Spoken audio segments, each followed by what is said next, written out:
දුෂානිස් diary YouTube channel එකට අදත් ඔයාලා හැමදෙනාම ගොඩක් ආදරයෙන් පිළිගන්නවා. අද මම ඔයාලට අරගෙන ආවේ බිත්තර නැතුව හරිම ඉක්මනින් හදාගන්න පුළුවන් butterscotch pudding. මගේ butterscotch pudding වීඩියෝ එක බලපු ඔයාලා ගොඩක් දෙනා බිත්තර නැතුව හදාගන්න විදිය ගැන අහලා තිබුණා. ඉතින් මේ pudding එක හදාගන්න බිත්තර, gelatin, ටින්කිරි ඕනි වෙන්නේ නැහැ.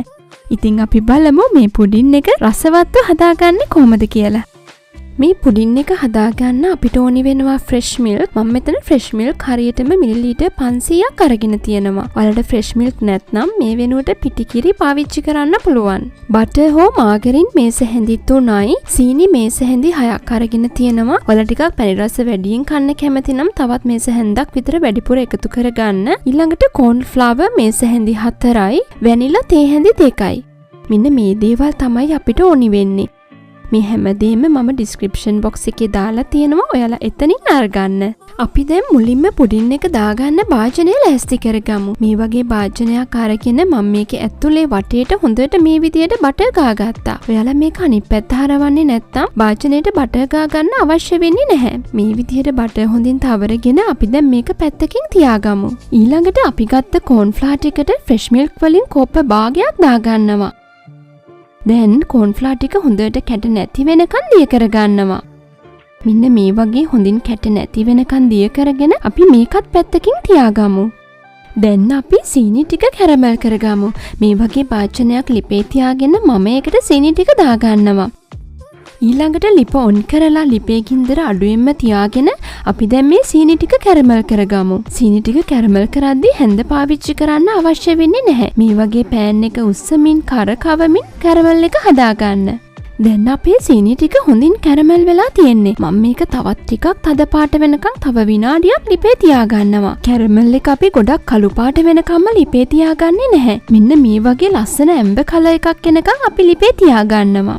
ඊළඟට අපි මේකට බටර් ටික දාගන්නවා. මේ වෙලාවේදී ඔයාලා ලිපේ ගින්දර හොඳට මඩුවෙන් තියාගන්න.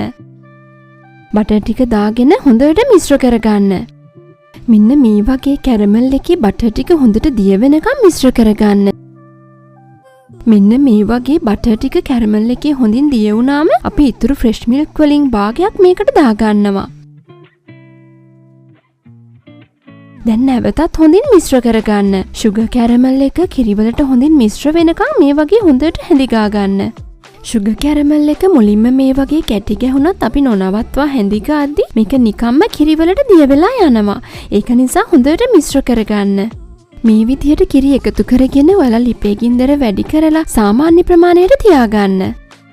මේ බලන්න අපේ sugar caramel එක දැන් හොඳට කිරිවල දිය වෙලා තියෙන්නේ. මේ වෙලාවේදී අපි ඊතුරු fresh milk ටිකත් මේකට දාගන්නවා. දැන් නැවතත් හොඳින් මිශ්‍ර කරගන්න. ඊළඟට අපි ඉස්සෙල්ලා හදාගත්ත corn flour මිශ්‍රණයත් මේකට එකතු කරගමු. මේ විදිහට corn flour මිශ්‍රණය හොඳට හැන්දෙන් කලවම් කරගෙන මේකට එකතු කරගන්න. මේ විදිහට corn flour එකතු කරගෙන අපි මේ මිශ්‍රණය හොඳින්ම උකු වෙනකන් ලිපේ තියාගන්නවා. ඔයාලා ලිපේ ගින්දර මේ වෙලාවේදී සාමාන්‍ය ප්‍රමාණයට තියාගන්න. මිශ්‍රණය හොඳින් උකු වෙනකන් මේ වගේ නොනවත්වා හැඳි ගන්න. දැන් මේ ඔයගලන්ට පේන්නේ විනාඩි 5කට පස්සේ.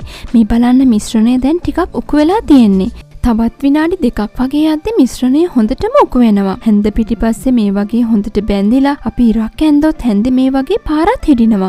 මේ වෙලාවේදී අපි මේකට වැනිලා ටික එකතු කරගන්නවා.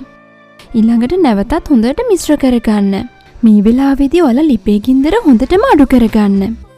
දැන් මේ ඔයගලන්ට පේන්නේ වැනිලා එකතු කරගෙන විනාඩි 2කට පස්සේ. මේ බලන්න මිශ්‍රණය හොඳටම උකු වෙලා මිශ්‍රණයෙන් බුබුලු ඇති වෙනවා. මේ වෙලාවට අපි මේක ලිපෙන් ඉවත් කරගන්නවා. මේ විදිහට ලිපෙන් ඉවත් කරගෙන අපි ඉස්සෙල්ලා බටර් ගාගත්ත භාජනයට දාගන්නවා. ඔයාලා කැමති නම් මේක ලස්සනට වීදුරු වලට දාලා සෙට් කරගන්නත් පුළුවන්. ඊළඟට අපි මේක හොඳට මේ වගේ මේසුඩු ටිකක් ටැප් කරලා හොඳටම නිවෙන්න තියාගන්නවා. පුඩින් එක හොඳින්ම නිවුණාට පස්සේ අපි මේ විදිහට වහලා ශීතකරණයේ සාමාන්‍ය කොටසේ පැය 2ක් සෙට් වෙන්න තියාගන්නවා. දැන් මේ තියෙන්නේ හරියටම පැය 2කට පස්සේ. මේ බලන්න අපේ පුඩින් එක හොඳට සෙට් වෙලා. ඊළඟට මෙන්න මේ වගේ පුඩින් භාජනය ඇල කරාම පුඩින් එක වටේට නිකම්ම ගැලවෙනවා. ඊළඟට මම මේ වගේ පිඟානක් තියලා මේක පරිස්සමට අනිත් පැත්ත හරව ගන්නවා. ඉතින් මේ විදිහට හදාගත්ත පුඩින් එක ලස්සන කරගන්න ඊළඟට මම රෝස්ට් කරපු කජු ටිකක්, චොක්ලට් චිප්ස් ටිකක් එකතු කරගන්නවා. ඉතින් මේ තියෙන්නේ අපි හදාගත්ත රසම රස බටර්ස්කොච් පුඩින් එක. විනාඩි 10ක් වගේ පුංචි වෙලාවකින් ගොඩක් රසවත්ව හදාගන්න පුළුවන් පුඩින් එකක්. පිටතර කන්න නැති අයට උනත් මේක හදලා රස විඳින්න පුළුවන්. ඉතින් ඔයා මේ වීඩියෝ එකට කැමති නම් ලයික් එකක් දාන්න, ෂෙයා කරන්න. ඒ වගේම දුෂානිස් ඩයරි YouTube channel එකට subscribe වෙන්නත් අමතක කරන්න එපා. මං ආයෙමත් මේ වගේ රසවත් වීඩියෝ එකක් අරන් එන්නම්. ඔයාලා හැමෝටම සුබ දවසක්.